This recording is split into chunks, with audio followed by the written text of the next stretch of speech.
Hey guys, welcome to another episode of Master of My Fate, where I interview creatives, entrepreneurs, and free thinkers.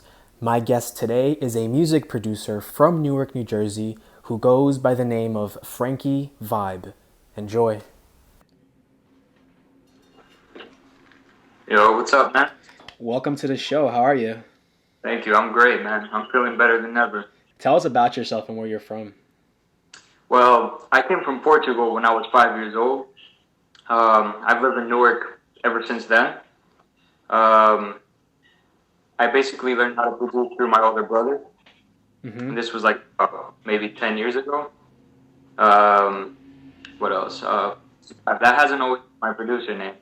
I probably switched my name like about 4 times Yeah? before finally deciding that I wanted it to be Franky Vybe. But yeah, Well, what other names did you have before? I had High Definition.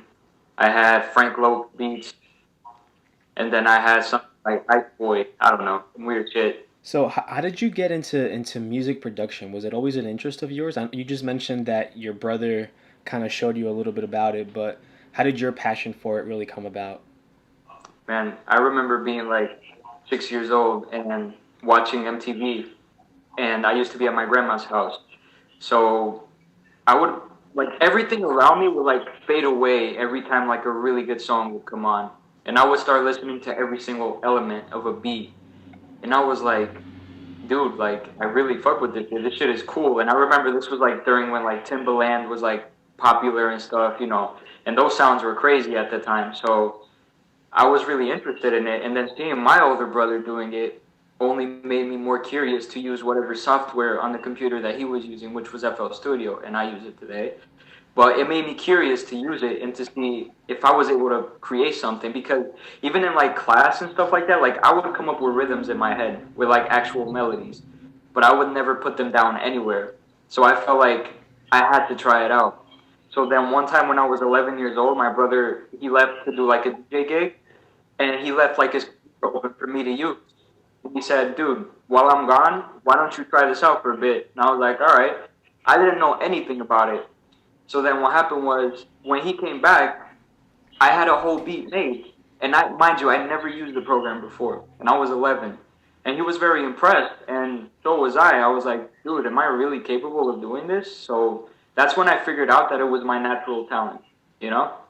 It's kind of like how you see like LeBron when he was younger, like wrecking everybody on the court, or like Messi when he was a younger soccer player, like 6 years old. He knew, it's just natural. When you feel like something's natural, that's when it's like your talent. You know it's your talent. So that's when I figured out that this is what I want to do for the rest of my life. Yeah, and you said you're from Newark, right? What school did you go to? I went to, I started going to Wilson Avenue as a kid. Eh, Then I went to Ann Street. Then I went to East Side. Graduated from East Side High I, School. w- 2015. I went to Ann Street till like fifth grade. Wait, how old are you? 21. I'm gonna be 22 in October. And what kind of student were you growing up?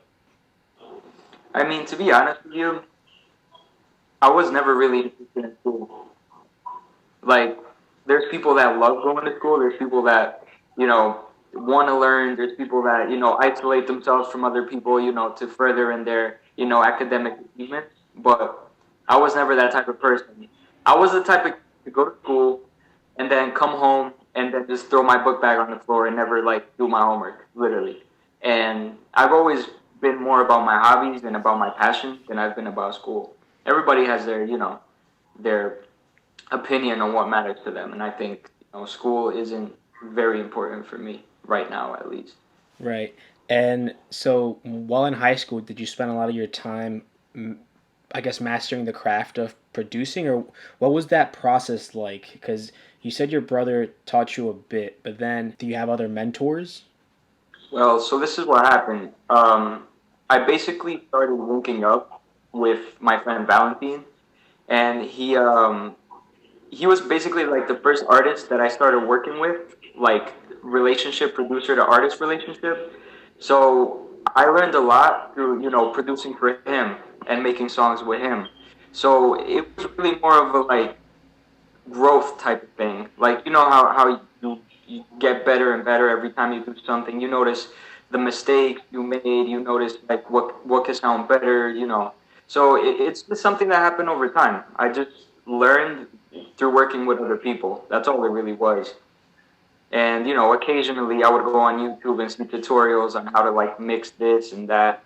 Um, feedback from other people is very important. Somebody will tell you that your bass is too loud or that the treble is not, high enough. People will tell you different things, and you start inheriting every single opinion, and you better yourself through it. Can you define for me, first of all, what a producer is and what do they do? You educate me a little bit. The truth is that producers are really behind everything. Without a producer, you don't have a song, period. And there's a special connection that a producer has with an artist just through a beat alone. And producers are actually underrated. We should be, we should definitely be more appreciated by everybody. Everybody listens to the artist and they're like, yo, I love him, I love him. Like, people are big fans of, like, Drake, for example, right? But they don't realize how important his team is behind him and how they shape what he sounds like. And that includes the producers like Boy Wanda, Noah 40.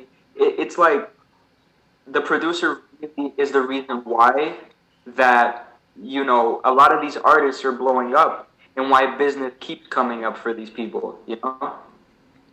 Like, you think about designer, for example. If it wasn't for, what's his name? Forgot his name. But the guy that produced Panda, right? Menace. If it wasn't for him, designer probably would have never had that hit. So Right. somebody asked me what a producer is. I'm just going to say that they're the very first element of a song, period. Who are your top 3 favorite producers?